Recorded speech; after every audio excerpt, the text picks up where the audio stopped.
Kristen was a University of Idaho student and had a plan to do this bike ride and be back in time to go to work. When she didn't show up for work, her mother called all family asking if anyone had seen or heard from Kristen. They hadn't. She calls the police, who tell her that the college kids run off all the time. There probably isn't anything to worry about. Kristen's family know there's something to worry about.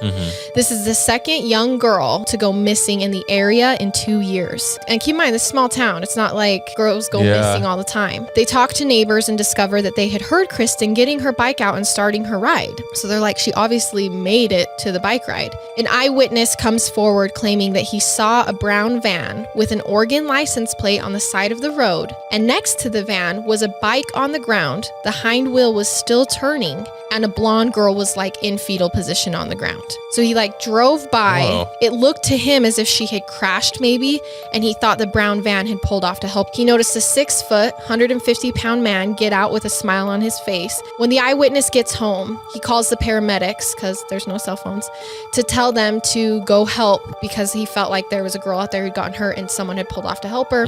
They head out there. The van and the girl are gone. I'm pretty sure it wasn't there because the paramedics were like, Kristen's family decides to conduct their own search because the police are really not helping them. They do not believe that Kristen would run away or get in a car with a stranger. Less than 2 weeks later, about 6.5 miles downstream, a fisherman came across a garbage bag while he was fishing. It was July 4th, 1981, and when he looked inside the garbage bag, he discovered part of a human body wrapped in newspaper. Oh my gosh. He looked around, discovered more garbage bags a little bit away, decides to step off, heads home because he needs a phone, contacts law enforcement, who discovered a total of 5 garbage bags with pieces of human body wrapped in newspapers. The person in the bags is positively identified as missing 22-year-old Kristen David. The FBI is called, but nothing is ever released on if they furthered the investigation.